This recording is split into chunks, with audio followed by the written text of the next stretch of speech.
Hello, classmates. The Oscars add new categories. 2024 is the year of sequels and prequels, and Barbie behind the scenes is not what it seems. Oh, it's time for class. Class is in session! Roll call! Bueller? I'm gonna be late for class. Bueller? Am I hallucinating here? Just what in the hell do you think you're doing? I'm late for class. You are mine now. You belong to me. Did you study for the test? No more complaining. No more Mr. Kim left to go to the bathroom. Nothing. There is no bathroom. Welcome to Middle Class Film Class. I'm your host for today, Pete. And I'm Joseph. And there's no Tyler. Well, actually, who's that over there? What is that guy? That's Thomas Wake? Thomas Wig?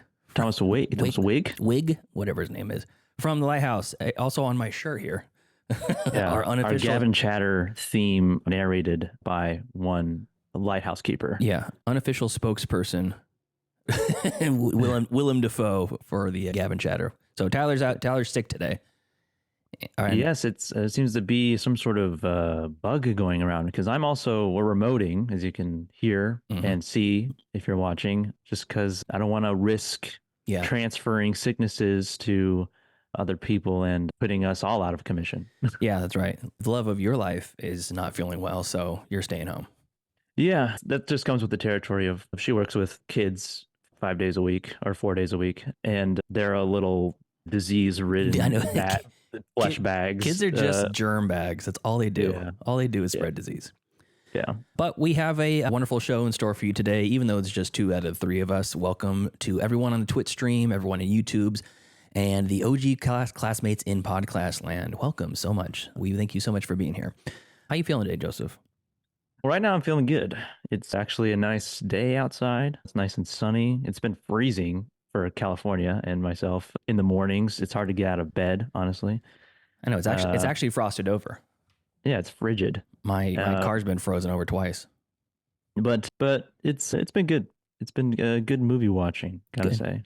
I've noticed you've been watching a lot more movies lately. Is something changed in your life to allow that?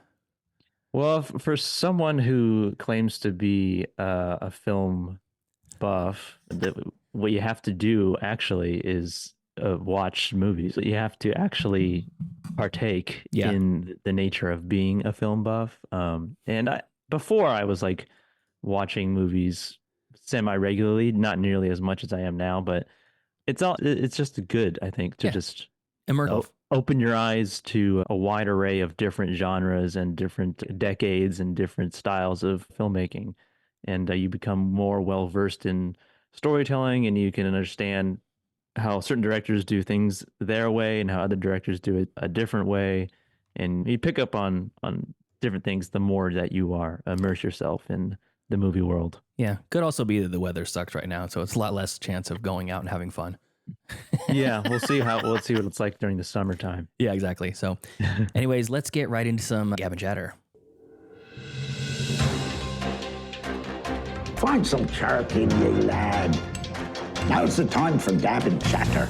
Gab Chatter, movie news of the week. Also, streaming recommendations. You hear that? You hear that? Huh? Do you hear that outside? What the hell is that? There's somebody's like building construction outside of my house or something like that. Okay, as long as you can't hear it, I'll try to ignore it. So anyways, Joseph, what do you have for us for Gab Chatter today? Yes, I have one news story today. Before I get into that, I want to ask you, Pete, what is when you think of a movie with a great cast, what do you immediately go to? Oh, I say Ocean's 11 is probably one. Like whenever the Ocean's series. Yeah, I feel like there's 2 different types of good cast. There's the ensemble. A lot of people. Yeah, there's the ensemble cast is what you usually hear spoken about, which is like 6 or more phenomenal people all working together as a group in whatever the capacity of the story is. And that's something like Ocean's 11 or Oppenheimer or something like that.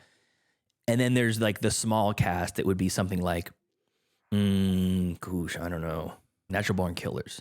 Juliette Lewis and Woody Harrelson. You just have 2 people. Yeah, just right. Or The Lighthouse. They're just right for the part, and they do a fantastic job. Or Castaway. Yeah, there you go. It's right in the name, cast. What's a good cast? Castaway. Yeah.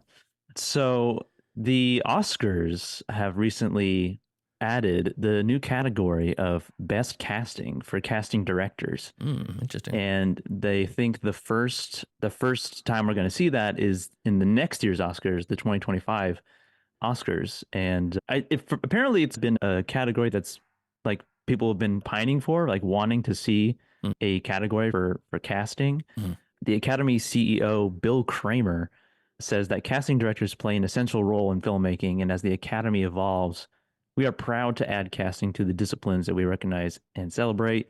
Academy President Janet Yang, we congratulate our casting directors, branch members on this exciting milestone and their commitment and diligence throughout this process. And so I wonder if there was like casting directors like, hey, what about us? Where's our awards? I think they're an unsung hero of the movie making process. You can't. Yeah. There could be so many good movies could be so much worse, just cast wrong. Yeah.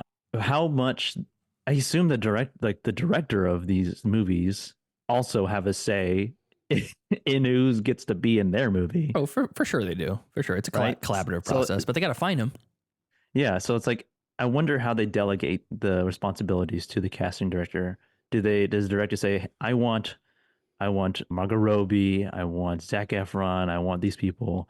And then they tell that to the casting director, and the casting director, okay, I'll do that. Or I'll get people that look like them. Yeah, they're sound alike song for the soundtrack. Yeah. And I wonder if this is like going to be a domino effect. We got casting directors, then we're going to have best gaffing, best boy. That's isn't that production design? Best boy. I guess that's the designer, not the application of it. We have production design already, I think. It's production design. I think it's interesting, but at the same time, we're probably not going to see that on the televised event. That'll be the technical awards that are shown later that evening or whatever. Yeah, they always cut to like those like remote awards that happened like earlier in the week or something that wasn't televised, but it was recorded. Yeah, the Oscars are in downtown LA at the Civic Center or whatever, and the technical awards are at the Hotel Marriott in Temecula. So thinking of movies that actually have great casts, Tropic Thunder, I think, has a really good matchup with Jack Black, Ben Stiller, Robert Downey, Matthew McConaughey, Tom Cruise, and Steve Coogan. It's not even Danny McBride. It's not even fair. Nick Nolte. Nick Nolte. It's not even fair to compare that to like a low budget movie. I guess you could say that about any category. Best movie. Yeah. What about this movie? Yeah. But then again, wasn't Past Lives nominated for Best Picture? Yeah, Best Picture. Yeah. And that's not a big blockbuster movie or a huge budget movie or whatever. It's a first feature, by the way. Yeah. By that director. I think you could also lump in for the most part, any like Paul Thomas Anderson movie or any Tarantino movie. Scorsese. Or Scorsese. Like those are like the easy pickings. I think another good one is like Galaxy Quest. Mm-hmm. Galaxy Quest has a really good like Sigourney Weaver, Tim Allen, Sam Rockwell, Tony Shalhoub, and it's different because though you have like all these people are in this movie, and I know all these people. That doesn't mean they're all going to perform well together. Sure. In the movie, like they're not all going to have chemistry. But with a movie like Galaxy Quest, it's like Sigourney Weaver comes from a totally different line of stories and movies that she's made than Tim Allen has. And it's like, how would that be a good matchup on paper? Bruce in the chat has a great point. He says, who should win the best casting? Most famous cast like a Dune 2 or something, or a casting that really made a movie like Hereditary? Yes, that's what I'm saying is that Great like point. You have all these names, like people like Oppenheimer is a good example. Like there's a lot of people in that movie. Yeah. You have Josh Peck from Drake and Josh in that movie for a little bit. Josh Hartnett. Yeah. You have that guy from The Diary of a Wimpy Kid. Rami Malek's in it for a little bit, who has one line. David Krumholtz. And there's a lot of famous people and people that you would recognize. But are we recognizing the achievement of the feat of getting all those people together? Sure. Or how well they all perform together? Because I would say in Oppenheimer, there's a lot of people in it, but that doesn't mean that they all really interacted with each other in like the best way. And it wasn't like the way that Josh Peck looked over at Cillian Murphy when the bomb was going off. Oh my God, no one else could have done that. Yeah. Well, something like Reservoir Dogs would be a good example of a great cast that's doesn't necessarily have like fantastically well-known people at the time. There was some, but it wasn't like everyone there wasn't a heavy hitter.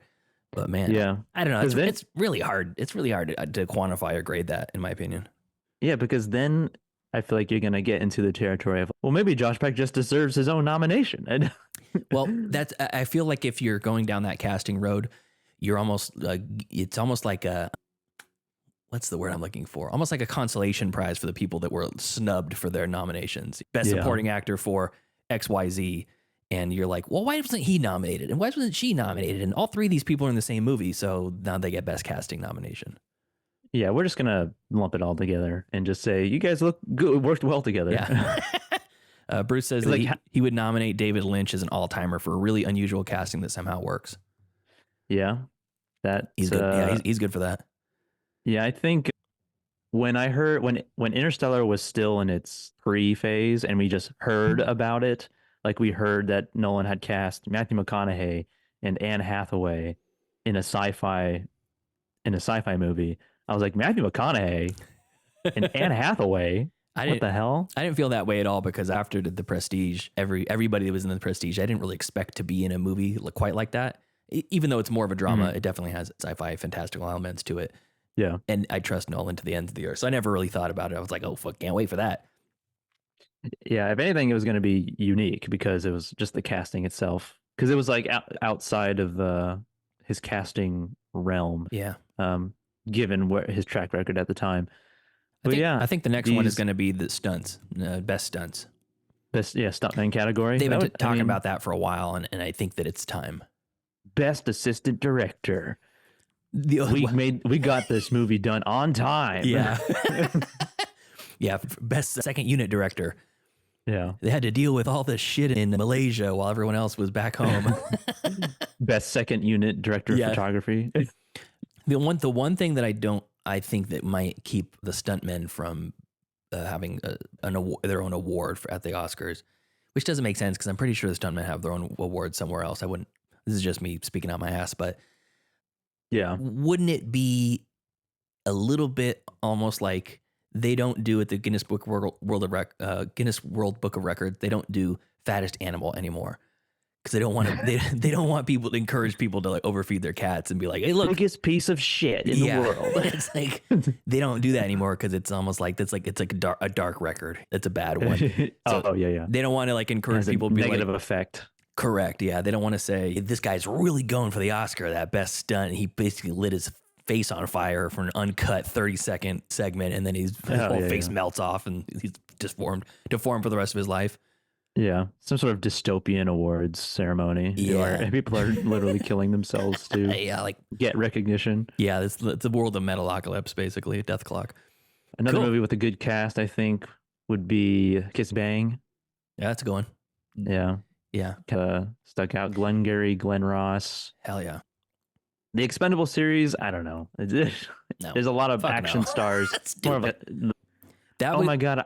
I remember Stallone and Schwarzenegger, and then you throw in Statham and Terry Crews and Jet Li. Yeah, that could be the worst boondoggle of all casting. Yeah, like they had a huge stack cast of all these action stars and made like a piece of shit with it. Yeah. So look out, Oscars 2025. Casting directors will have their shot at taking home a Golden Man. Cool. And displaying on their casting director desks. Yeah, there you go. All right, cool. That's all you got? Yeah, that's all I have. Yeah. All right, great. So the story I brought is from denofgeek.com, which is a website I'm not too familiar with, but they have this great compiling of all of the prequels and sequels that are coming to theaters in 2024. And there's a lot of them. So I'm going to run through some, and these are in chronological order as the current release right now. So we have Dune Part 2, the much anticipated Dune Part 2 coming up March 1st. Oh, yeah. Got my tickets already. Yeah, me too. That's a funny story about that. Joseph asked me, hey, do you want me to book you an IMAX spot? I'm booking them right now. And I'm working. It was the middle of the day and I'm working. And I'm like, I don't know. I don't know. What was it? It was the February 29th, right? Yeah, Thursday. And I was like, yeah, just do it. Book it. And then I realized at my work, the last day of the month is the busiest day of the month by a long shot. And we booked him for 6:30, and then I realized there's no way I can do that. So he I don't know if you sold the ticket or you're going to see it with a blank spot next to you, but immediately after that, Kevin hit me up. And when we got together a couple weekends ago, and he said, we need to hang out more often. Let's go see Dune together. And we're like, yeah, he lives an hour and a half or 2 hours away from me. Oh, really? And as soon as you said, I can't go to this, like the next day he texted me and said, are you really down to see Dune on opening weekend? So we're going to do it on the 1st. So I am going to see an IMAX. It's going to be out in the Bay Area. Oh, you're going to the Bay? Going to the Bay, going out to Kev's land because he's got 3 kids. So okay. Rule of thumb is if you have kids, you don't travel. So you're just going on Friday? Yeah, I'm just going to go on Friday. So I'll be a day late. So anyways, Dune 2 coming up. I think most people except for Bruce are excited about that. Oh, I missed a message from Bruce. He says for casting, it's a mad world. That is a stacked ensemble cast. So next up, March 29th, Ghostbusters Frozen Empire, which I prefer to just call Ghostbusters 5. It is Frozen Empire. Sounds like a game. It does, and it looks like a video game. It looks like a video game cutscene, a really good video game cutscene, to be fair.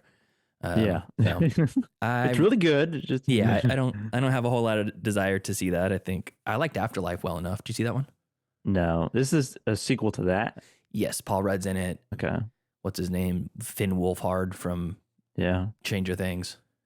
I don't know who else is in it. I can't remember, but I want to say Brian Tyree Henry is in it, but that could be something else. So anyway, that's coming up March 29th. That's the 5th in the franchise.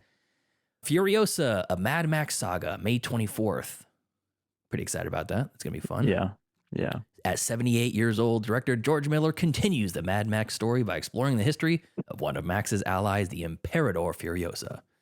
So that's cool. He's a Ridley Scott age, like Ridley Scott status, just won't stop making. Yeah. Which is great by me. I'm cool with it. I Can't stop this old man. Ridley Scott, George Miller, and Miyazaki. I know, dude. They just won't stop. Well, Scorsese too. He's an old fuck. Yeah, he is. Okay, so this is the next one, May 24th, Kingdom of the Planet of the Apes. Have you heard about that? Yeah, I've seen the trailer since a couple times in the theater whenever I went to see something. Yeah, it's a new director, Wes Ball. Wes Ball? Yeah, so he says it's 300 years after War for the Planet of the Apes. It's a time which I have not seen. You haven't seen War, the third one? I haven't seen War. I have not. Dude, what's funny is that it's not. The first 2 are streaming, but that one is not streaming anywhere. Oh, I'll let you borrow my box set. I bought it on Blu-ray, and then later on, as I was doing 4Ks, I found it on a screaming deal for like $15 for all 3 as this box set. Yeah, Wes Ball did the Maze Runner series. Yeah, I don't know. He did visual effects for beginners. What? Is there visual effects in beginners? It says visual effects in parentheses oddball animation. Oh, is that just like the production studio or like one of those in the beginning of the movie? I don't know. So anyway, that's coming up. It's got Kevin Durant is in it, Freya Allen, Owen. Kevin Durant, the basketball player? No, Durand. Oh, okay. The guy who gets stabbed to death with a fork in 3:10 to Yuma. He's also the guy that kills the kid in Fruitvale Station. Great actor. He was the Juggernaut. Oh yeah, that guy. No, he was the Blob, not the Juggernaut. The Blob. He was the Blob. Yeah. Inside Out 2 coming out on my birthday, June 14th. They're introducing go to the movies for your birthday. Yeah, they're introducing anxiety into the mix, which I think is a fun twist. It's very topical. Yeah, I was gonna say it's of our time. Yes. Next coming up, a movie that we talked about on Gab Chatter a few weeks back, Twisters, the non-sequel to directed by Lee Isaac Chung of Minari. That's quite a leap. It's like Chloe Zhao from Nomadland to. I was just gonna say going to Eternals. So we'll see how that goes. This one has Glenn Powell, Daisy Edgar Jones, and David Corenswet, who's slated to do the next Superman, are going to be starring in that one. So that's July 19th. Deadpool 3, the much anticipated new one with Wolverine's back. Hugh Jackman coming back as Wolverine with the yellow leather. And that is July 26th as of right now. So we'll see how that goes. Marvel's been on a weird slump, but I feel like Deadpool's like its own separate thing. It's almost like a spin-off, but not really. It's like a minnow just latching onto the Marvel shark. Yeah. All right, so there's that. Alien Romulus, August 14th, which I'm really excited about. Can't wait for that. Is that That's not animated. No, right? no, it's live action. Yeah, it's live action. Okay. This is directed by Fede Alvarez, who also did the Evil Dead remake, Don't Breathe. He's done a couple other things as well. I want to say maybe The name sounds familiar. Maybe Crawl. Let's see. Fede Alvarez. Fede. Mama, I think. Did he do Mama? Or is that? No, that's Andy Muschietti. Muschietti. Yeah. Fede Alvarez. Girl in the Spider's Web, Evil Dead, 2013, Don't Breathe. I think Don't Breathe is where I first found him at. But yeah, the Evil Dead remake, I think after that, I was bought and sold for him because he's really good. And if that's such a good movie remake. Yeah, those are only two that I know of from him, Evil Dead and Don't Breathe. He's done other stuff. Girl in the Spider's Web, which is the part of the Dragon Tattoo series. Excited for that. That's good. Okay, let's see. Next up, Beetlejuice 2, which is now officially confirmed to be called Beetlejuice, is in September 6th. That is Tim Burton too, right? Is it Tim Burton? I don't believe so. I think it's produced by Tim Burton. Yeah, he's probably produced. So let's see here. So it says, whatever one's feelings on the controversial Best Picture winner Birdman, no one can deny that it's good to have Michael Keaton back in the movies, which I agree. And Tim Burton who's is talking? Directing the sequel. Is he really? Yep. Oh, you heard it here first. That's awesome. Willem Dafoe's in it too. Monica Bellucci as well. And Jenna Ortega, which seems fitting. Next up, October 4th, Joker 2, Joker Foliado. Well, that's really interesting. That's supposed to be musical, right? Yeah, I think so. We'll see if they stop advertising his musical a la Color Purple. Yeah, to piss people off. Yeah. when they go and see it. So Lady Gaga plays Harley Quinn. Joaquin Phoenix reprises his role as the titular Joker, and we'll see how that goes. And yeah, when Joker when it came out and I saw it, I really liked it. I really enjoyed it, and I was like, I don't think they should make another one of these. Yeah, like, it feels like it could be standalone. It should just fit on its own, but here we are. What Martin Scorsese movie do you think he's going to rip off for this one? Do you think Todd Phillips is going to rip off? Musical, maybe. I don't know. He already did King of Comedy and Taxi Driver, right? That's what Joker is a little bit. Yeah, a little bit of both. Yeah. Maybe he's just going with another director entirely. Oh, okay. There you go. He's good. He's Damien Chazelle. Oh, shit. Hell yeah. That'd be great. Bruce says that the same practical effects team for Alien Romulus is going to be the same practical effects team for the original Alien, or actually, sorry, the sequel Aliens. That's cool. So they took the guys from Aliens and are using them for this new one. Alien Romulus, yeah. And since it's coming from Fede Alvarez, I'm sure it's going to have like more of a horror slant to it, which is pretty cool. Sweet. All right. Next up, November 8th, Venom 3. So we have Venom Let There Be Carnage, which was Venom 2. And now we have the third one. So this is going to be... Huzzah. Does not have a title yet. It's just the untitled Venom 3 project. Venom 3. I haven't seen the second one yet, so I don't know how that one ends. Maybe I'll watch all the first two leading up to it because I haven't seen either one.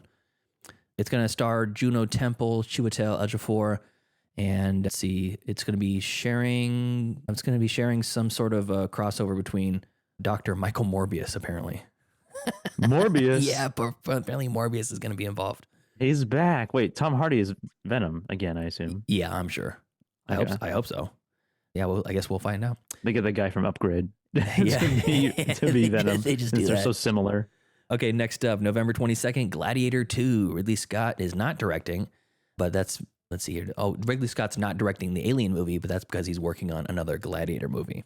Wait, but it's not this one, Gladiator 2. I think he is. Maybe I'm getting him confused with Russell Crowe because Russell Crowe's not. Yeah, Russell Crowe is like in interviews. He's like, people are asking him like, what? So what's happening with Gladiator 2? And he's, I don't know. I'm not in the movie. Yeah, Ridley Scott is directing, written by David Scarpa, which is he's been a long time writer. He also wrote Napoleon, The Day the Earth Stood Still, All the Money in the World.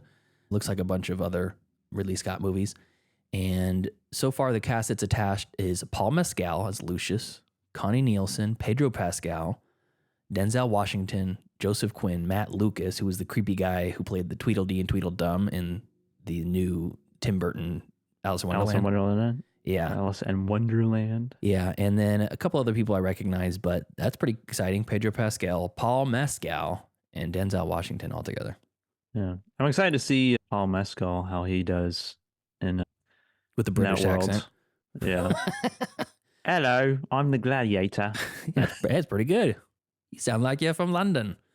Okay, next up, December 13th, getting to the end of the year, Lord of the Rings, The War of Rohirrim. And this is the animated J.R. Tolkien adaptation for Lord of the Rings, The War of Rohirrim. I don't know really much about this, but it says Eowyn serves as the narrator, and she's joining a cast that includes Brian Cox and Luke Pasqualino, which I don't know who that person is. So this happens 2 centuries before Frodo's journey to Mordor. So it'll be a giant prequel. And then lastly on my list here is Mufasa, The Lion King, December 20th.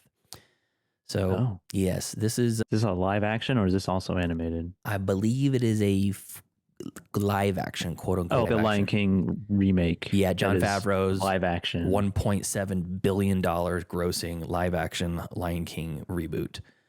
So this is a prequel, and it's directed by Barry Jenkins, another very interesting director choice.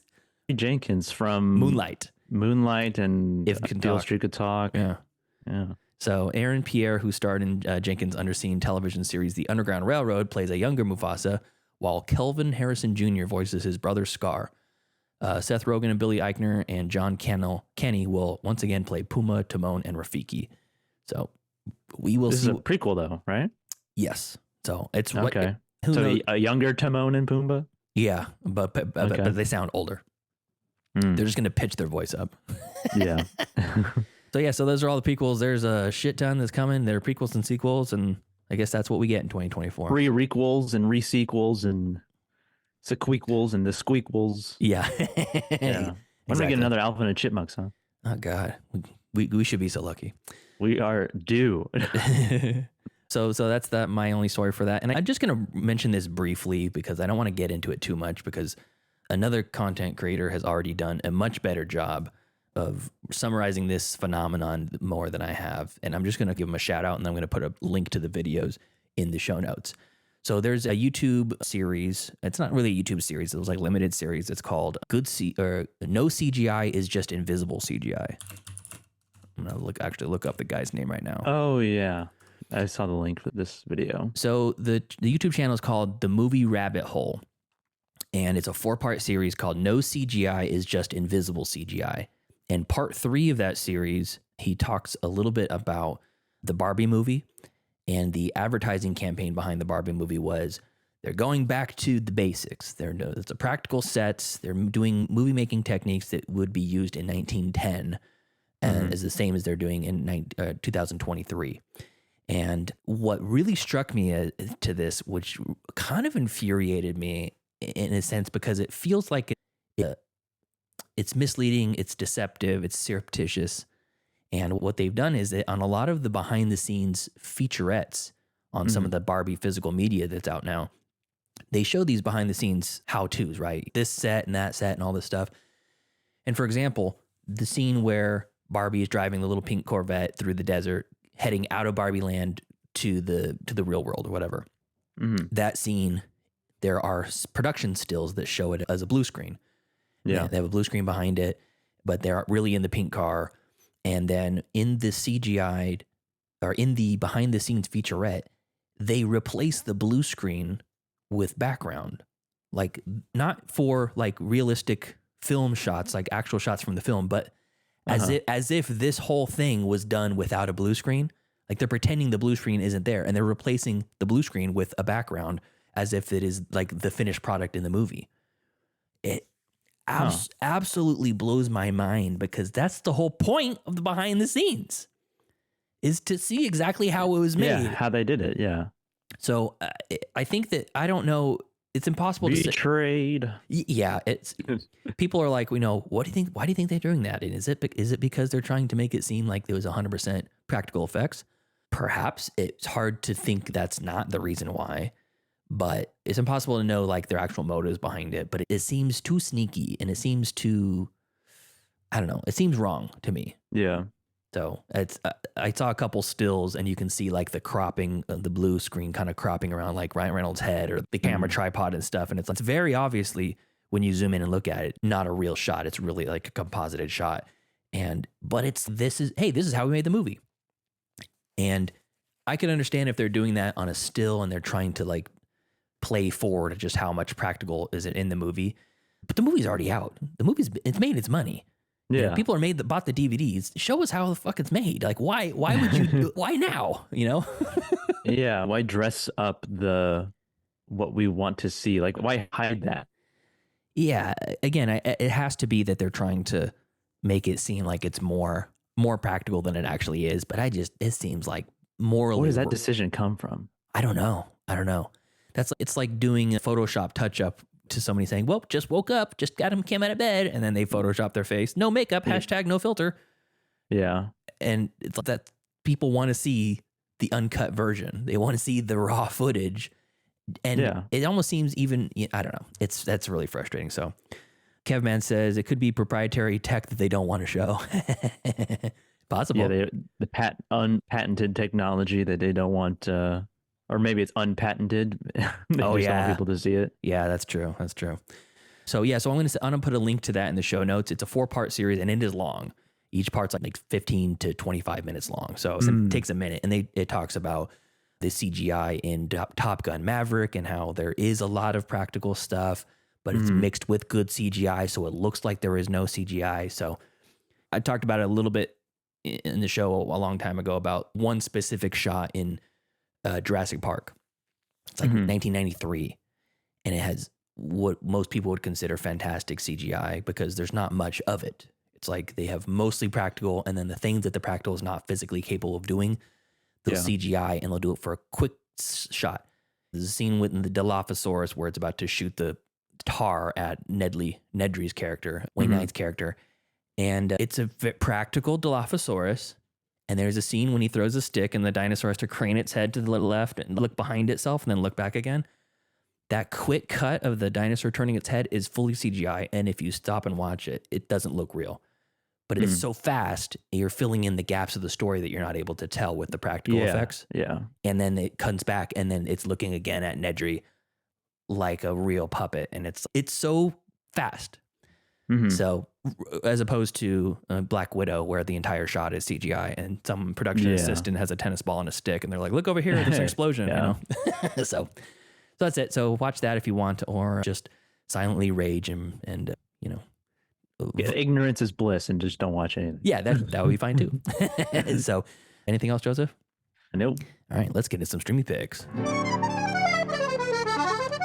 Movies. Wanna watch a movie? Yes, I do. Disney Plus. Oh, HBO Max. If I don't get the pick, show's over. I have grown accustomed to Hulu Plus. Amazon Prime. I like Netflix. You found a pick. Streaming picks, movies we watched this week on our streaming services that you can watch on yours too. Joseph, what do you got? Well, it's perfect timing with that sting we just played. A motorcycle just drove by very loudly, and now it's gone. So I got quite a few to get through, and since Tyler's not here, it's frees up a little bit of it frees up one movie. Yeah, we can each talk about one half movie extra. Yeah. So I'll start off with it's not technically streaming. It's in theaters. It just came out, I think, in theaters now. This is Out of Darkness, a new sort of kind of horror movie set in the early man days, 45,000 years in the past. Yeah, it's tribal. These people, they have a language, and they've found fire, discovered fire, and this group of people who they're not family at all. They're just this small tribe that are just trying to make their way through this terrain that is very dangerous because there's no civilization at the moment, not yet. And it's spoken in a language. It's technically a foreign language movie. I don't know what everyone. I can't remember what the language is. It's called Tola, the original language. The original language. Tola, the original language, and it's like a mixture of Basque and Italian and a couple other things. So is it a made up language for the movie? It's made up by some sort of language scientist or something, or like research assistant, or research scientist or something. Yeah, and what I would describe this movie as is like Pitch Black, that Vin Diesel sci-fi movie where when it's dark, it's scary. And these people they wander into these woods because one of their young tribe members gets taken by this unseen creature that you can just hear for the most part. And so they venture into the woods to go try and find and get back this kid. And then they just are being hunted the whole time by this unseen thing. And it's very fast, and there's a lot of sounds and a lot of sound design and creature, monster things happening that you don't see. You're just watching these people be terrified and are like pointing their sticks at the dark and their torches. And then within the group, there's a lot of turmoil because they're not related. They're not family at all. And there's a sort of a younger, he's like the man of the group. He's like the leader of the group, and he is the main and best hunter out of all of them. And then there's like this older guy who is not really a hunter. He's more of a wise guy. He's a wise guy. He's like the elder or something. Yeah, he's not like old, but he is the oldest one. Old for a caveman is like 35. Yeah, true. So he's got to be like 33 years old. Oh boy. And then you have these kind of adolescent teenage boy and girl who there's not much of a romantic thing going on in this movie, but there's reveals and stuff that happen in this movie, which I'll just give how I felt about them. I was a little let down into what the actual reveal is, but I think it just fits within the story that they're trying to tell. But it's up to that point, it's a pretty entertaining movie. It's pretty spooky, pretty creepy, atmospheric, maybe. Yeah, and I think it might be worth like a $5 Tuesday. That's what I would say. Oh, okay, cool. But it was a good at home. It's a good like at home viewing for sure. Like did you watch it? Did you watch it well. like at night, dark in your house? No, I did not. Which would probably add to the experience because the movie doesn't take place mostly in the dark, but when it is dark, it's when it's the scariest. So yeah, I would compare it to Prey. I like a much more indie version of Prey with no aliens or anything like that. There's just like this mysterious creature that I won't spoil. Cool. But yeah, so that's in theaters right now. I was not able to get my screener wasn't working for that, so I unfortunately didn't get to watch it. So, and I know it's been a hot topic of conversation on cinematics. Is Split the Room. Jason from Force 5 had some problems with it, but ultimately thought it was pretty decent. And it's from a first-time director, and it's a kind of a bold, interesting take. It is ambitious. Yeah, ambitious especially for a first-time director. So I'm pretty curious. I'm definitely going to catch it. Yeah, it's definitely worth at least a watch, I would say. Cool. And I watched the new released on Netflix, Charlie Kaufman written, not directed, Orion in the Dark. And this is an animated movie, like I said, written by Charlie Kaufman, starring Jacob Tremblay as the main kid who is scared. His main fear is of the dark, but he is very scared just in general. He's a very paranoid individual. He's like, what about this? Little. If we go to the store, what about the things that we'll run into on the way? He just goes through all the worst case scenarios all the time on how he will be harmed in some irrational way. This stars Paul Walter Hauser as the character The Dark, it's like a story of Christmas Carol, where he just shows up when this kid is at his most scared and is, I'm going to take you and show you that I'm really not that bad.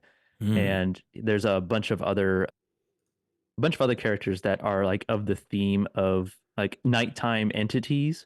So The Dark is one of them, and Sweet Dreams is another character, and Insomnia is a character, and they all like performing these jobs of like their names. So like Insomnia is like whispering into people's ears.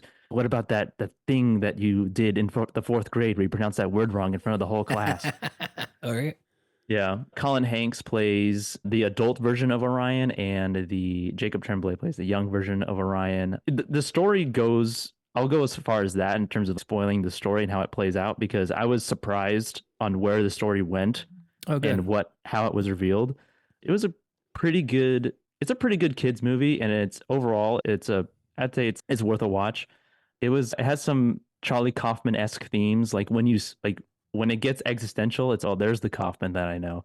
I was just going to ask how much of the weird Kaufman vibe is present in this kids movie.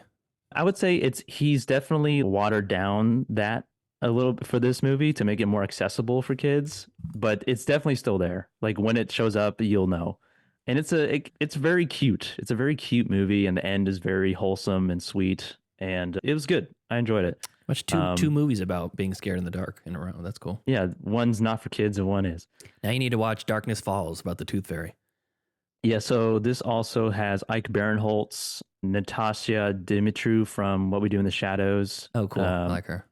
She and Nat Faxon, who you would recognize. He was like in Beer Fest and The Way Back, and he got a recognizable face. Writer of The Descendants, Oscar winner. Angela Bassett is also in this as Sweet Dreams. Dang, good cast. Yeah, she got an Oscar. But yeah, it was good. It's definitely worth your time. And this is a Netflix exclusive, right? Yeah, it's streaming exclusively on Netflix. Nice. I followed up and finally watched Thelma and Louise, the classic Ridley Scott directed Thelma and Louise. I bought it on Criterion because I just really like the art. I like the packaging that came in, and I had never seen it before. And our power went out, or not power, our internet went out, so we couldn't stream anything on when that storm rolled through. And so I was like, well, let's just watch this because since I have it here. And this was really good. Yeah, like, this was a really good movie. Like it lives up to the hype, and I've known the end for such a long time because of how long it's been in the zeitgeist, and like other shows and movies have parodied it or brought it up or mentioned it somehow. Wayne's World. Yeah, but it's even knowing that the end, it still got me a little bit. Just like Gina Davis. What if we just kept going? What do you mean? And it was good. It was really good. Another great casting movie. Yeah, and everybody's doing just really well. Yeah. Christopher McDonald is like the asshole husband, maybe abusive husband, but he's so high strung and like such a loser. He's just so hilarious. Like when he falls getting into his car was so funny. Like his character was like, he was like on coke the whole time. You know that Brad Pitt was going to be a heartthrob forever after this movie too. He's lean in this movie. Yes, too. he is. Yeah, but yeah, it was great. It was great. Gina Davis and Susan Sarandon were really good. Gina Davis playing like a kind of a naive boy crazy. I wouldn't know if I would say naive, but she's definitely more like she's just been sheltered for however long she's been with Christopher McDonald's character, and now that she's free, she just is letting loose basically. But yeah, it's definitely, I understand why it's considered a classic, and it looks great. Yeah, the movie just looks great. That transfer looks really good too. I have the same copy. And I can thank Terrence Malick for making Badlands because Ridley Scott used that movie to give the movie this look, the one that he made for this movie. Oh, interesting. I did not. Yeah. Is that noted or cited somewhere?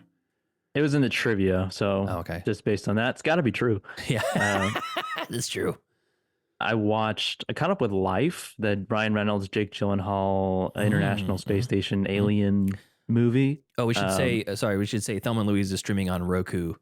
Roku channel. Yeah, I watched it on DVD, so I didn't know. So yeah, caught up with Life. This is streaming on Prime. It takes place on the International Space Station. The whole time I was like, this is how you do a International Space Station movie. Much better than ISS.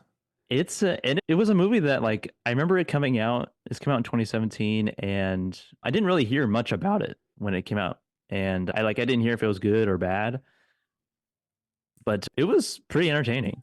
It was a pretty intense and gross sci-fi movie. Yeah. And the design of the alien and the concept of the alien was really well done, I think. It starts off as this sort of microscopic organism that just like a little blob evolves quickly. I guess the concept of Alien, the movie, where it just has that really like fast lifespan where it starts really small and then just grows really fast. Mm-hmm. This was like that. And they really do paint the picture that this would be detrimental to Earth if it got there. This could be bad. Yeah. And it was good. It was like more violent than I thought it was going to be. Mm-hmm. But it was really tense. And Rebecca Ferguson, right? Rebecca Ferguson, Jake Gyllenhaal, Ryan Reynolds, and a couple Hiroyuki Sanada. Yeah, Hiroyuki Sanada, who plays he's the character whose wife is on Earth giving birth to their first child or something. Mm-hmm. And what I wrote in my review, I was like, justice for that rat and Hiroyuki Sanada in sci-fi movies, because he was also in Sunshine. Oh, yeah. Uh-huh. I was like, this is another similar space horror movie that he's in. But yeah, it was good. I remember this movie. I don't remember all of it, and I definitely don't remember that Rebecca Ferguson was in it, but I don't think she was on my radar at that time in my life. But yeah, it's good. It's definitely a good horror movie, and definitely a good movie to watch with a group of people who if a couple of them haven't seen it before. Yeah. Because it's a good time for sure. And that's streaming on Amazon Prime. Yep. I'm gonna bring up Little Nicky real quick because this is a movie that I would consider my guilty pleasure. I really don't care if it's bad or if it's good. Sure, yeah. I don't know why I have such a passion for this movie.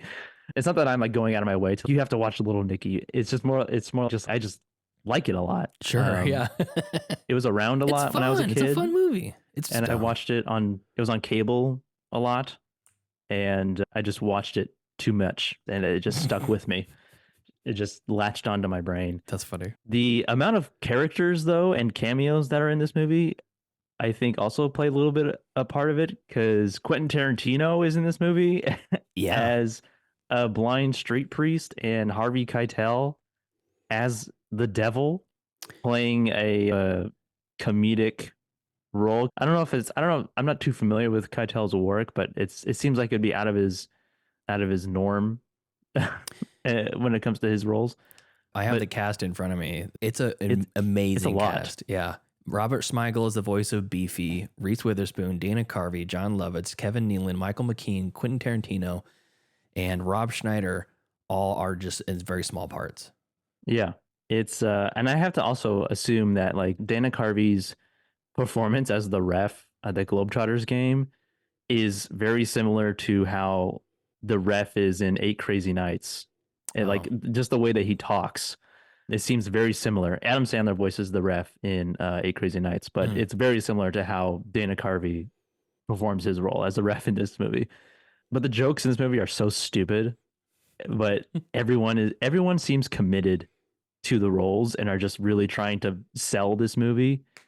But yeah, it just works for me for some reason. Bruce is so excited you're talking about this movie right now. He says he has a toy of the dog, and yes, it shoots. That's awesome. It shoots at the dart. Yeah, Bruce loves Little Nicky. I think this might be his guilty pleasure as well. It's great. I really like it. Man says you probably have a shrine of Little Nicky in your closet. Maybe I do, maybe I don't.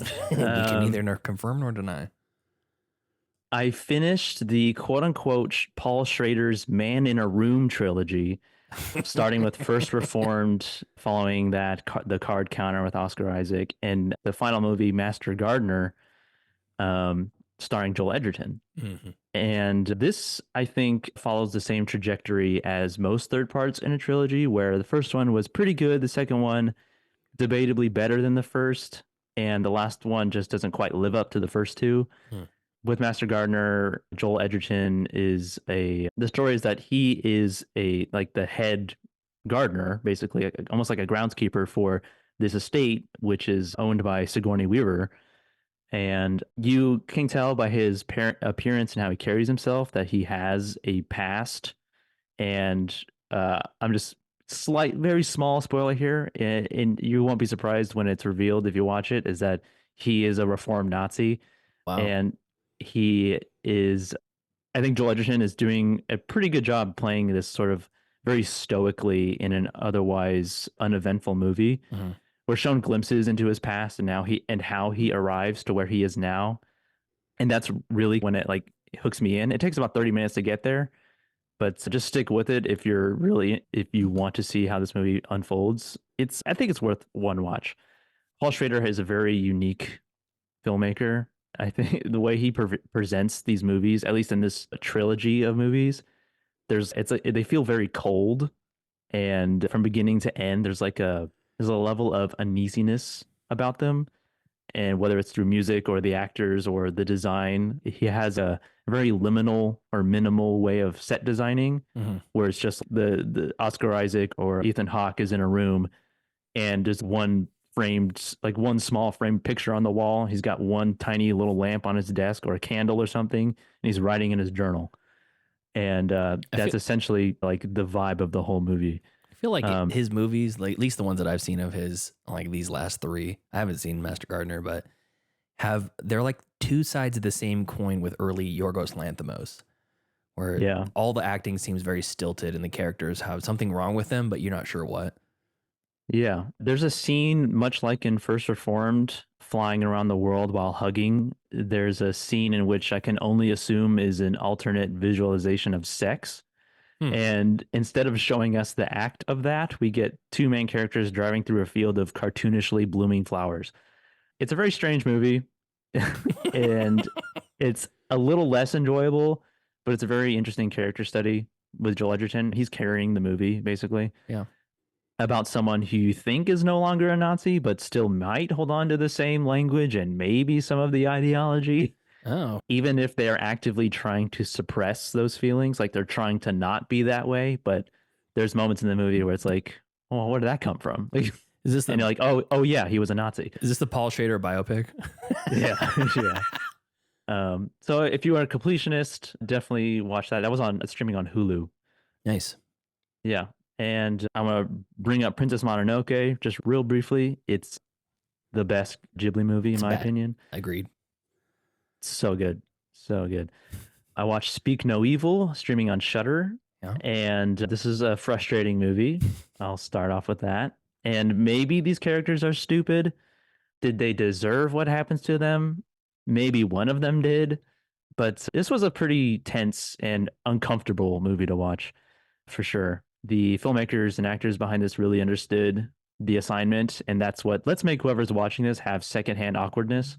And yeah, what I think I like most about it is the origin of the story, where the director, a similar situation, not quite to this extent, obviously, was on a vacation somewhere, and there was a nice foreign couple that like invited him come to their like house or wherever they like vacation house or whatever.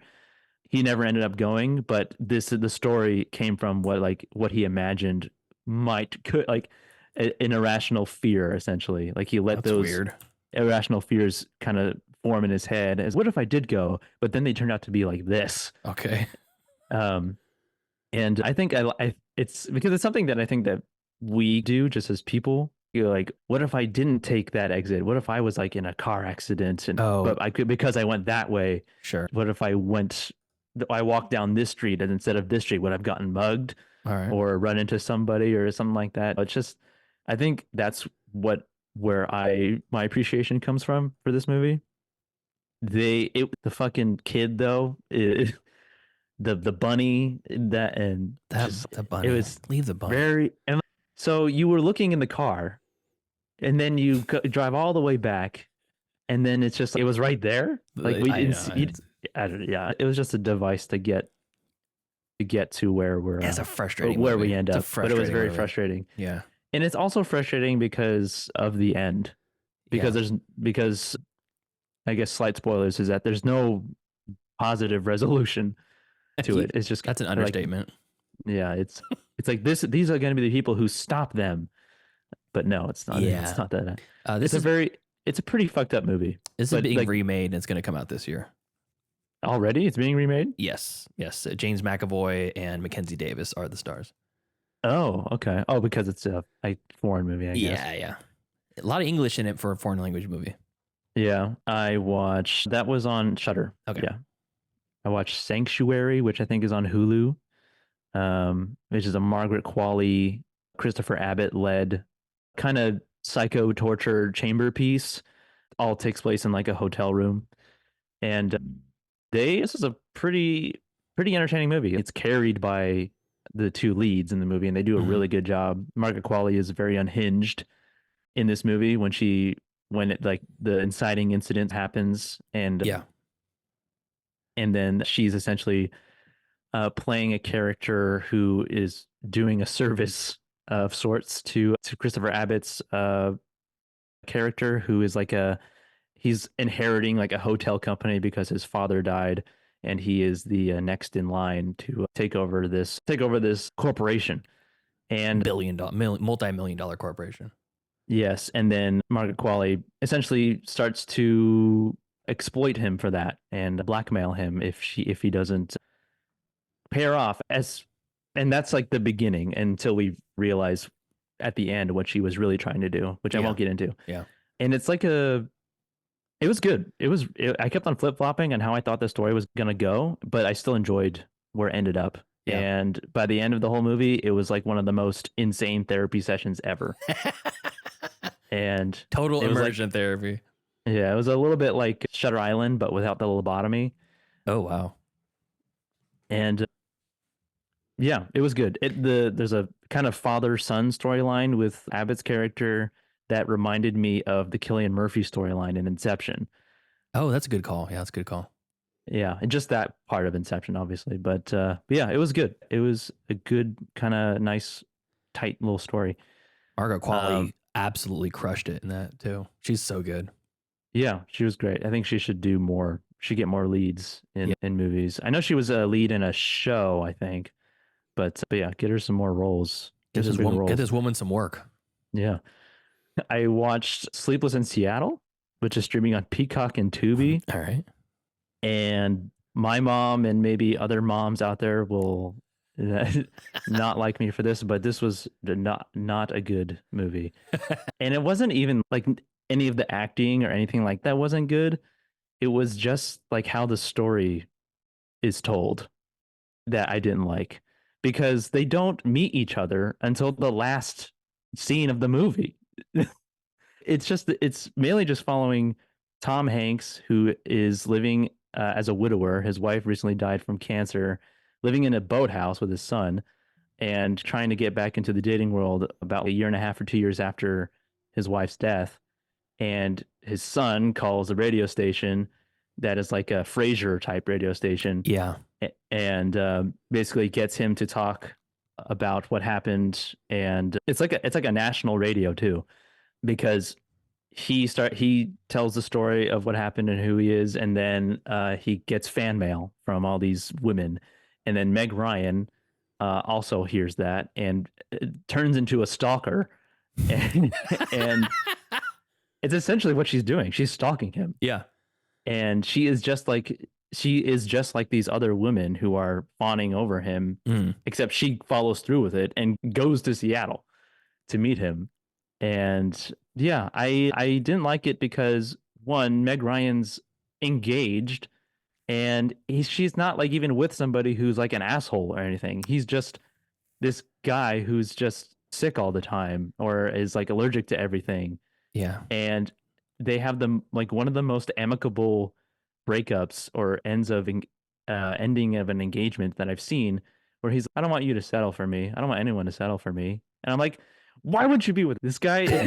He's the most reasonable person in the whole story, except for the kid. I know. And I would like it more if it just followed Tom Hanks's character. And like he says, like, I want to meet someone organically. You know, I see someone like he says in the movie. Yeah. As opposed to just like, he sees Meg Ryan and he's, oh, she's hot. And then she comes back again at the end of the movie and it's that hot chick. I guess we'll be together now. There's a lot to hate about this movie. I watched it too a couple years ago and for the first time. And it's like this, You've Got Mail, and When Harry Met Sally as like this trifecta of 90s Tom era, Hanks, Meg Ryan type. Yeah, exactly. Meg Ryan rom-coms. And this is easily the worst. It's like a 2.5 star movie. It's like, that's what I said. That's what I gave it. Oh, really? That's interesting. Yeah. I said the nostalgia and a great soundtrack lead people to think this movie's great, but it's not. Watch When Harry Met Sally instead. Yeah. I mean, they're two totally different stories, but as far as like classic rom-coms I'm considering, and this is not even a comedy. This is more of just a drama. I think it thinks it's a comedy. Yeah. There's not too much to hold on to as far as like laughs. Like I didn't find myself laughing very much, but yeah, it's held up high. It's held up on a pedestal, I think, but I think it's just by like people of like my mom's generation. Yeah. At the time when you were very invested in talk radio shows, and you could probably put yourself in that scenario and go, oh my gosh, it'd be so romantic to meet a guy over the radio, and he flies across country, and we meet Oh my together. God, she's leaving her husband, who seems such a nice guy, but he's sick all the time. I want to Fuck him. leave my husband, who's always sick. Yeah, which is fucked up because his wife died, and it's not like he left her because she was sick. She just died. So it's like the mentality of, well, I guess I'll just leave my partner because they're sick now. Yeah, because that's a real thing. Like spouses will leave their partner because they get cancer. I know. They're like, and I don't want to be around that. It's You've Got Mail. I've seen You've Got Mail a lot more because my mom watched it a lot more than this movie. And from what I remember from that movie, is that was more entertaining than this one. There's also big problems with You've Got Mail, but at the same time, it is much better in my opinion. Imagine making a movie because it's like You've Got Mail was made in a time when email was still in its like the early part of its life. Yeah, like for like public use, I guess. Yeah, and it's just like making a whole movie just based on that introduction of technology to the world. It's like you've got new TikToks. Yeah, yeah. Love on the Vine. A romance comedy without vines. Oh yeah. And then I'll end my stream picks with a movie that we both watched, and that would be Past Lives. Oh yes, not streaming anywhere, but worth seeking out. Oh wait, no, it is. It's streaming on Paramount Plus through Apple TV, which is how I watched it. Mm-hmm. And this was a super good movie. This was really good. I wasn't sure what to expect going into it, but I knew it would be decent, but it was great. It was really good. It was Greta Lee is carrying this movie, but also her on-screen partner, I don't know his name, but the character who essentially has the past life with her, who comes to visit her. I think they're both doing a really good job. And like in Sleepless in Seattle, the partner that she's with, that luckily she doesn't leave him, is also doing a great job. The one that she ends up with, that ends up marrying. It's a very small and intimate movie. And it seems like it's surprising to me that it has gotten the attention and acclaim that it has, but it deserves all of it, because it just seems so contained and like just a little gentle movie that very gentle. Didn't seem like it would have that big of an impact, but it did, and it's great. It doesn't rely on like bombastic or like overly dramatic performances, and it's shown through just the three main characters as well as how the movie is presented. So it's very subtle in its presentation. And this is Celine Song's first feature. First feature movie as a director. She's also written other things, but never a feature. Yeah, that is absolutely shocking to me. How much control, and I think a lot of that has to be given credit to the cinematographer as well. Just because I know that the director controls a lot of that, but the editing of this movie, the deliberate pauses and just the timing and the controlled nature of their conversations is very impressive. Yeah, the way that Celine Song moves the camera around back and forth without cutting and just letting the audience sit with the actors, we're on their time. Yeah, they're not on our time. They're gonna talk to each other the way that they're gonna talk to each other, and however long it's gonna take. Like, we're letting the actors and their performance take priority over like getting the shot, but it also just happened to look real good at the same time. Yeah. And Celine Song, she said in an interview that the scene when they are sitting in front of the carousel, they were waiting for a sunset. They were waiting for a sunset for that shot, essentially, but it was cloudy, and they kept on going back to it to see if it was like, is the sun out? Is the sun out? Is it at the right angle now? Yeah. But it wasn't going to happen. So she went to her actors and told them that because we don't have the quote unquote magic of the sunset, we'll have to rely on you guys. We'll have to essentially put everything like that it's going to make this scene magical into you guys. And in the edit, like a lot of things in filmmaking, it turned out to be better than it was planned. Hey, that scene, do you notice that the entire scene, everybody in the background are couples too? Oh, are they? Yeah, there's like from the entire walk in front of the carousel all the way to the edge of the water under the bridge. Every single person that you see in the back are a couple, like leaning on each other, walking together, or looking out across the water. It's really interesting. Yeah, I really like how the movie starts, like the very beginning, where we're shown the end of the movie from a third party that's like outside perspective, where we're like, you think them two are a couple and that's their friend, or you think that like she's in like the white guy is her boyfriend, Yeah, and like they're siblings or something? Yeah. Because that's something that I do. Like, yeah, or they're like they're a couple and he's showing them around because they're just visiting the States or whatever. Yeah, and but yeah, the very last scene when they're Car. at the car and then she's walking back is that was good. It was good. Yeah, I didn't outright sob at any point in the movies, but me either. I had tears welling up in my eyes throughout a lot of it, and it's weird because I don't think you need to relate with any of the one character specifically. Say, oh, that's me. I wish I was in this point in my life, or I wish that I went. You don't have to, but as long as you have enough life experience to understand what those characters, at least on the surface level, are feeling, you can really absorb that emotion from them and emote it into yourself. The thing that I really liked about this movie, because is an easy 5-star. This went very high to the top of my favorite movies of last year. After watching it, but the thing I really like about it is she meets this new guy, and you see the beginning of her meeting her husband. Mm-hmm. And then it's like almost immediately cuts to 12 years have passed and now they're married. Yeah. It's like it skips all of that because that's the rigmarole of life that everybody's been through. Whether or not you've been married or not, you cut through, you have the beginning of that relationship between her and her more or less ex-boyfriend. And then life happens, and then let's pick it up now. Here you are 12 years later.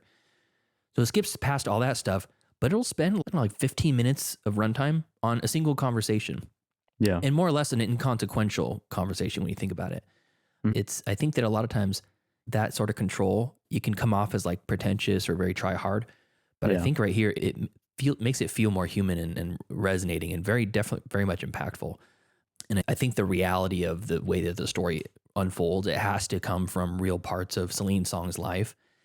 And knowing that she's married to Justin Kuritzkis from Potion Seller. Oh, the Potion Seller. Yeah. You look at John Magaro, who plays her husband, and you're like, that looks like the fucking guy. That's like, it looks like Kuritzkis in real life. So yeah, even him, his very adult responses to mature responses. Cause he's like, yeah, I understand you guys. You think he's hot? Yeah. Yeah. That whole conversation was great. And they're having their conversation about her meeting up with her ex thing. And his response is, I know you love me. And what kind of person would I be if I wasn't okay with you going and seeing somebody? He flew halfway across the world. What kind of monster would I be to say no to that? Plus that's not my place. And you're like, that's a nice, mature, metered response to something that unfortunately sometimes is very rare in life. Yeah. If only we could have that level of maturity all the time. Sure, that would be great. The other thing that what we don't see is that he beats her. Yeah, that too. And when the door is shut, he's a different person. That's why she's crying at the end. Yeah. The other thing that I didn't quite realize until I sat on it for a little while is when Greta Lee, that's her name, right? Yeah, the actor. Actress. Okay. Yeah, when her character is Nora. When Nora is with Haesung, her ex, they're speaking Korean the entire time, which in itself is you already have this special power that you're never going to be able to have with your husband, with Arthur. But yeah, and he illustrates that too, like how he talks to her, and there's a part of you that I just can't get to. Yeah, yeah. But the way that her and her ex are together, they feel so assured of themselves and so fluid, and so he's confident when he's speaking with her because he's speaking his own language. Then when he meets Arthur, he is almost a completely different person, not only because he's putting on that sort of I'm not a threat front, but also because he speaks very broken English.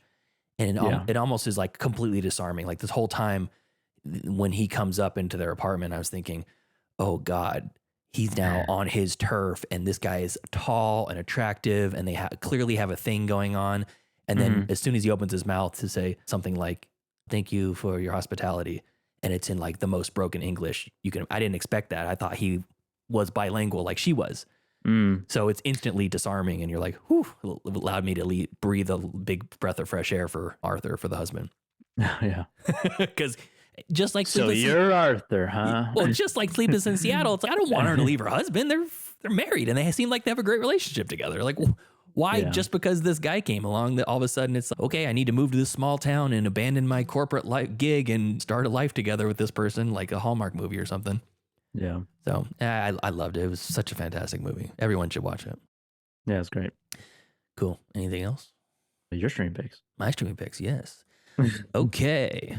Marathon session of streaming picks today, and I got more, baby. Okay, I'm going to touch on a couple of things. Number one, I watched Stay Tuned, which was a movie that you had streaming picked a long time ago, Joseph, and it was a childhood favorite. I don't know, not a favorite necessarily of yours, but something you watched as a child. It was the first time that I had watched it. Oh, okay. I thought maybe that's Inner Space I'm thinking of.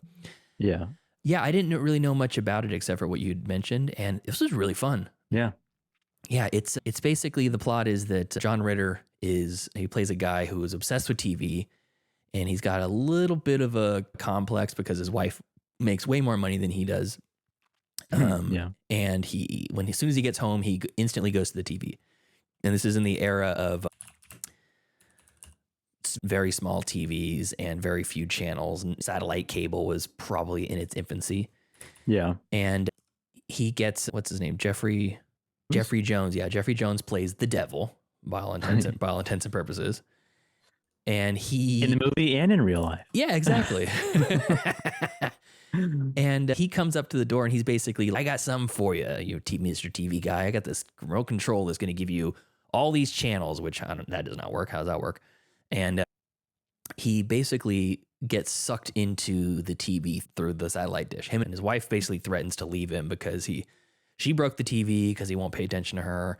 And then she comes home just like the dad in Psycho Gorman, and he's got a brand new TV.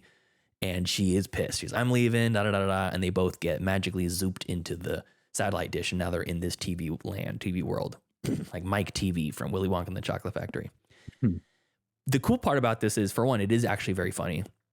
And number two, it's like the longest compilation of parodies that I've ever seen. It was like a really long episode of a master compilation cut of all the parodies in The Simpsons put together. It's like Driving Over Miss Daisy. Oh, yeah, yeah. Old woman's walking down the road, and the guy runs her down with the old Cadillac. And it's like every version of these parodies that they're doing of TV shows and movies are evil in some way. And they're bad faith examples of these movies and shows and stuff. And I thought that was really fun. Yeah. Jeffrey Jones is ridiculous. John Ritter's very fun in this. And ultimately, just you don't have to really think too much. Just turn your brain off and put this movie on, just like the Boob Tube. And this is streaming on Amazon Prime and Tubi from 1992. That's Stay Tuned. My next movie I would like to talk about is a movie that is not good. Oh. But I still think it's worth watching. Okay. It's better than I thought it was going to be. And it's still bad, but I thought it was going to be terrible. And this is Slotherhouse. Slotherhouse. It's a parody horror movie about a sloth that's introduced into a sorority house. And is this streaming on Hulu? It's streaming on, I think it's just Hulu. Actually, yeah, just Hulu. And you don't need to know much about this except for it is exactly what you think it is. It's a horror, comedy, thriller sort of movie. And basically the plot is that there's a new girl going to this new sorority house, and they've always had the same president or whatever president of their fraternity. And she's the newcomer, and she decides she's going to run against this president. And in order to get her social media presence up, somebody tells her, "Oh, you got to have an animal. You got to have a cat or a dog, something fluffy and fuzzy." And she, by chance, runs into this exotic pet dealer who decides he's going to sell her this sloth that he got from the rainforest. And the very first scene of the movie, and it's not a spoiler at all, it's the very first scene, and you see it coming from a mile away, is a sloth. It's an actual puppet, like a fuzzy puppet, on a tree, and a crocodile comes out of nowhere and snaps up this sloth, and then there's a tussle under the water, and then the alligator floats up and it's dead. The sloth is OP. They're great swimmers. Yeah, and it's and they're deadly apparently, according to this. Deadly in the water. Yeah, exactly. Much like hippopotami. So the sloth is a murderer. It's got an unsatiable bloodlust, and he's introduced as the mascot of their sorority, and everybody loves it. They call him Alpha, which is like they're like it's like Epsilon, Alpha, Omega is their sorority or some shit. And so Alpha's a girl. An alpha is a murderer. And as the movie goes on, its lust for blood, it cannot be satiated. Mm-hmm. And it's so stupid because at some point it logs onto the internet and it starts making blog posts under her and creates its own username, Alpha So Sloth. it learns to type. Yeah, learns how to type. It learns how to use the internet. And you're like, the sloth can use the internet. The sloth created a TikTok account. This is ridiculous. I know. So it's like very early on in the movie, you know exactly what it's going to be. Yeah. And there's only a couple of characters that are really insufferable in this. One of them dies early on in the movie and comes back later and is much better in the second half. But the sloth at some point learns how to drive a car. It drives across town to murder. It seeks someone out for its bloodlust. Like someone specifically. Yeah, it's like this bitch. Okay. She went to the hospital. I'm going to the hospital. I'm going to finish the job. So that's Slotherhouse. It's streaming on Hulu. It's dumb fun. It's really not a good movie, but if you watch it with a group and have a good time, because it's really stupid. Okay. Okay, next up, I saw a movie that I thought was going to be, I passed by it. It's called Hustlers. You ever heard of this one? Yeah, the Jennifer Lopez, based on a true story or true-ish story. Yeah, basically it asks the bold, it's much like the best art. It holds a mirror to society, right? And in this one, Jennifer Lopez, let's see who else is in this. Constance Wu, Jennifer Lopez, Julia Stiles, Kiki Palmer. Isn't Cardi B in it? Cardi B's in it. Lizzo is in this. And a number of other people. They play strippers in New York City. And they work in a district that is adjacent to the financial district. So they're basically high dollar strippers for trust fund and Wall Street bros. Okay. And I never knew that when the financial collapse happened in 2008, that the people affected the most were strippers. Oh, I never knew that. I should have known. And again, like I said, art holds the mirror to society. And I did not like what I saw because I thought I had it bad, but it really was these strippers that were strippers. Will someone please think of the strippers in this situation? But all jokes aside, this is a really fun movie and it's very bold because Jennifer Lopez does full-on strip dances on stage in very little clothing. And I want to say she's like 52 when she filmed this or something like that. Yeah, and looks fantastic. Looks like she's still in her prime, in my opinion. And it's fantastically acted. I don't understand why people always say that Jennifer Lopez is a terrible actress because everything I've seen her in is great. Geely? I have not seen Geely. I have not seen, what's the one with the wedding? It's like Shotgun Wedding or something. The Wedding Planner? Yeah, I haven't seen that either. I haven't seen any of her wedding adjacent movies. Shotgun Wedding? Yeah. Huh. I don't know if that's the one. I'll look it up. I don't know. I don't know if that's what it's called. But anyways, all the stuff that I've seen her in has been objectively pretty good. So I loved her in The Cell. She's great in Made this. in Manhattan. Haven't seen that one either. The wedding for maids in Manhattan. I haven't seen that one either. But the interesting thing about this is, like you said, it's based off of a true story. And it follows these. Constance Wu is like a young stripper. She's trying to make good money, and Jennifer Lopez shows her the ropes, and then they team up together to be a team, and they split the profits and stuff. A little bit of young, a little bit old. And when the financial collapse happens, they have to get creative about how they're going to make their money. And their, I'd say, flexible morality on what they do for work becomes... Unfinished Life? Yeah, duh. I'm going to throw that one out completely because... that movie is cursed. Geely is sitting at a 2.6 yes. out of 10. One of the most famously terrible movies. But anyways, she's great in this. Everybody does a great performance. Cardi B is actually pretty good in it too. And there's definitely representation in this because Lizzo is a stripper as well. And she's on that pole. And she's wearing very little. And she's on that pole. She's on that pole, baby. Let's see. She was in Jack, Robin Williams, the Francis Ford Coppola. Of course. She was Miss Marquez. Selena, obviously. Yes. Anaconda. She followed Selena with Anaconda, which is funny. Yeah, a great pairing. And then Ants. She was in Ants. Yeah, okay. And then a bunch of music videos. She's got a shit ton of music videos. Yeah. And then The Cell after that. The Cell's great, yeah. But yeah. I don't think that it's fair enough to just throw She's not that bad. Yeah, she's been in some very bad things. And she's also very good things. She's also been in some very good things. And this is a good thing. This movie is great. I give it like 4 out of 5 on Letterboxd, streaming on Hulu. And the way the story unfolds is very interesting because you don't know where it's going.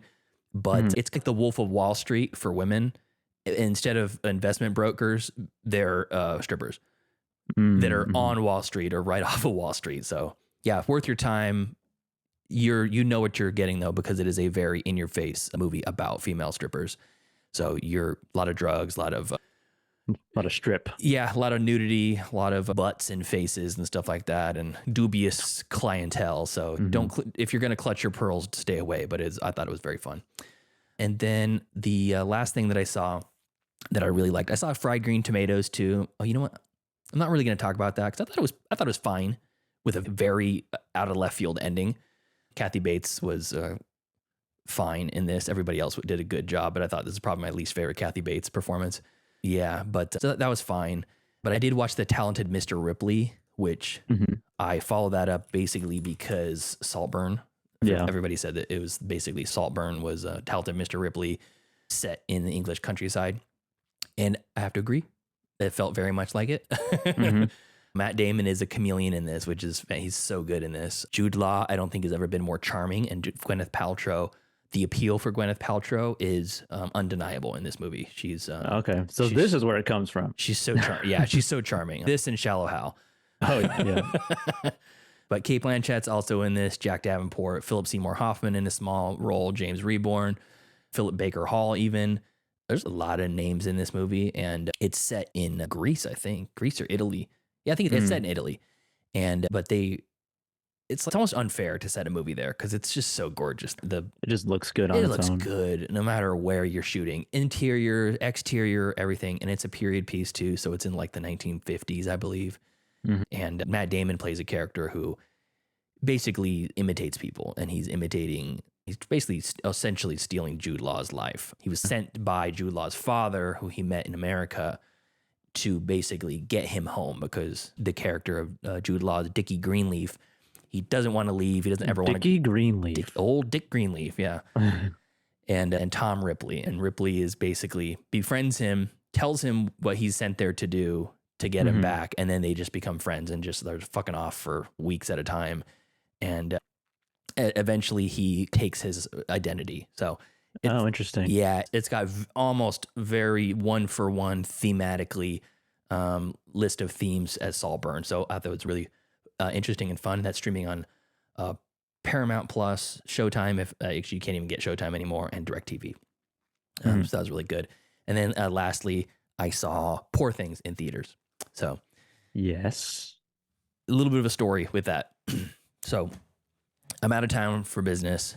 And I'm down in LA, and we have Tuesday night. We have basically just a big work dinner, and then not a whole lot to do until time to go to sleep. And then we wake up early, and we got a marathon day of work the next day. Starts at 7 a.m., ends at 9 p.m.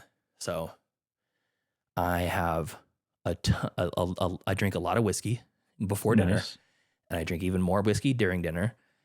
And I'm buzzing, I'm humming, I'm floating as I'm leaving dinner.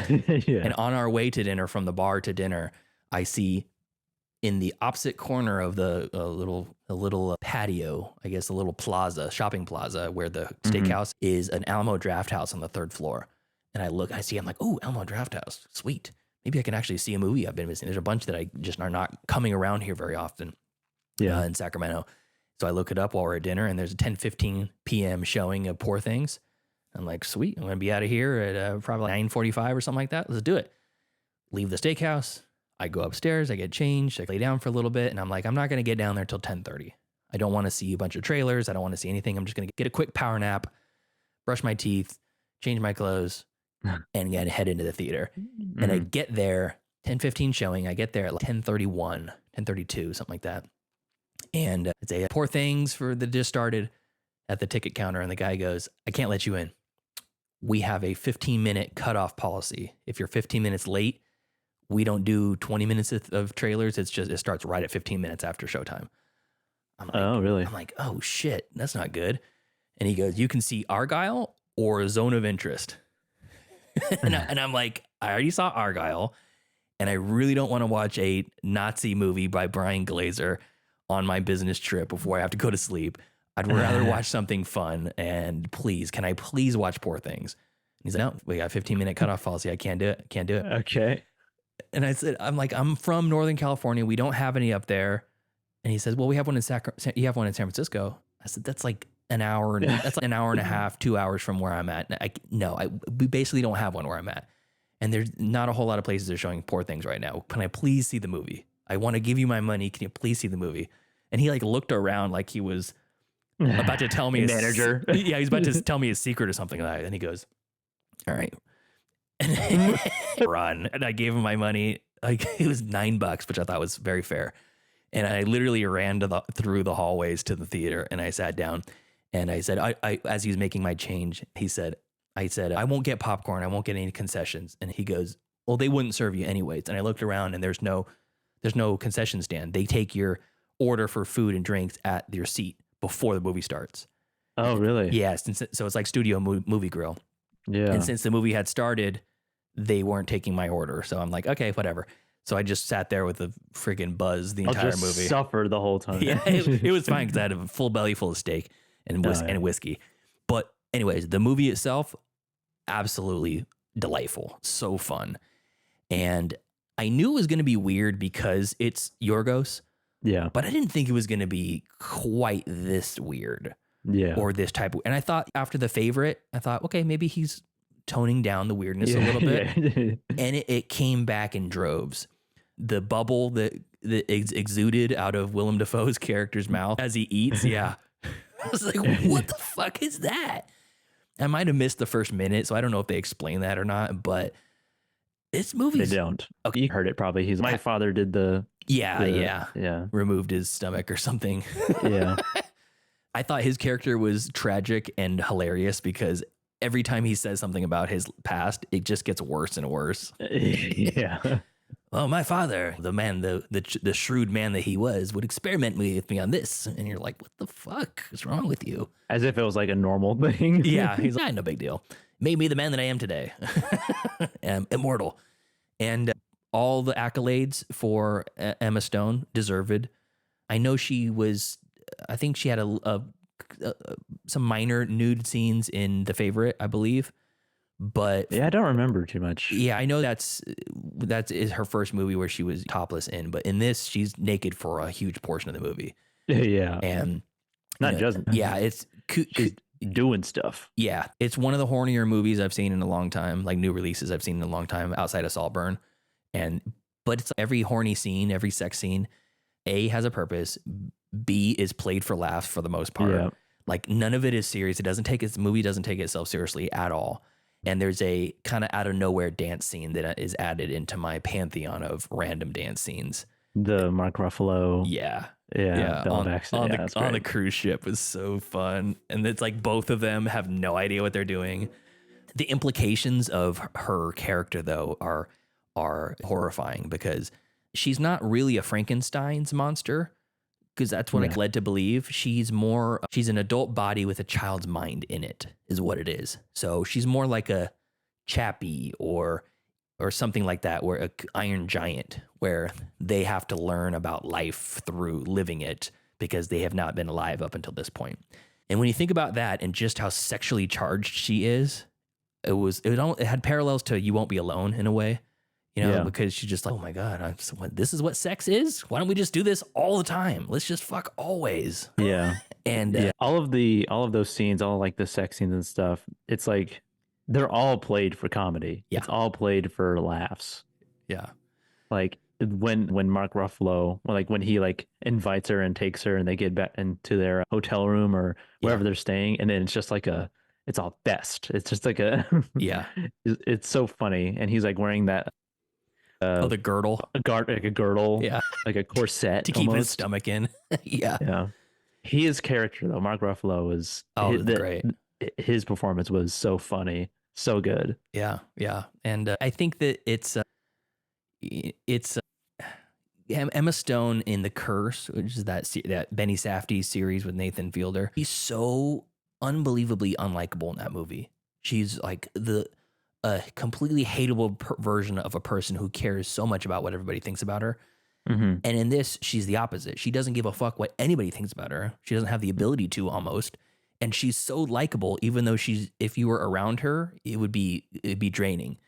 And it's like, for whatever reason, she's just so likable. And I think that's just a testament to Emma Stone's performance and her acting chops because, man, what a great character. Yeah, because of the story, she is of a child's mind, basically. Yeah. She like has conversations with other characters that is like, it's like kind of talking to a kid where it's like they ask questions where it really makes you like, why do we do that? Yeah. Like, why do we do it this way? Or why don't we just have sex all the time? Why is society like this? That's what makes it funny because she is just so like, she's like she has no filter essentially because she doesn't understand the societal norms because everyone perceives her as an adult woman, but then she comes off with this like abrasiveness and just being super blunt about everything because she doesn't understand. Oh, sometimes you just should not say some things. You shouldn't talk about other people's dicks in public. Yeah. Yeah. And then also Ruffalo also playing against type because he very rarely plays like a bad guy or an unlikable guy. In this, I don't want to say he's a douche or like a bad guy, but he's like a clown douchebag. Yeah. And he's very funny and his insecurities about everything is more funny than anything. And him trying to toot his own horn while also being completely insecure about his relationship with Bella is so fun. Yeah, I don't know. I loved it. I really loved it. So I don't think I was as high on it as you were, but I think it's still just a fantastic movie, and I can't wait to rewatch it at home with Brianna. Yeah, it's just like one of the funniest movies of the year, honestly. Yeah, and next time I'll be watching it stone cold sober, so we'll see how much of it I remember that I forgot because I was 3 sheets to the wind when I watched it. All right, so that's what I got. That's not streaming anywhere. It is only in theaters, so go seek that out if you have an Alamo Drafthouse near you, but don't be more than 15 minutes late. Oh yeah, now I know if I ever encounter one. Yeah. It was a unique experience. The theater was pretty cool though. I thought the setup was nice and the screen was good and the sounded good. Everything was good except for that part of it, and that was self-inflicted. Okay. All right, Joseph, do you have anything else before we close it up? No, I do not. All right. So thank you to our cool ass yard duties over on Patreon. That is Heather Sachs, Javier, Heather Sachs, Ryan, Corbin, and Chris. And if you want to support us on the Patreon, hit us up at patreon.com/middleclassfilmclass. Everything is in the show notes, including everywhere where you can find the streaming picks that we just went through. Until next time. Thank you for joining us on the twosome edition of this week's Gab Chatter. Follow us on Facebook, facebook.com/MCFC podcast, and send us an email, mcfcpodcast@gmail.com. And follow us on TikTok and Instagram at Middle Class Film Class and on Twitter at Podcast MCFC. And please go to the YouTube channel, youtube.com/@middleclassfilmclass, or just Google Middle Class Film Class YouTube and subscribe. Joseph is doing fantastic work over there every single day of the week. And we'll see you next time. See ya. Class dismissed. I gotta get out of here. The bell doesn't dismiss you. I dismiss you. You're free to go. See you next week. See you later. See you later. That's a wrap. Great show.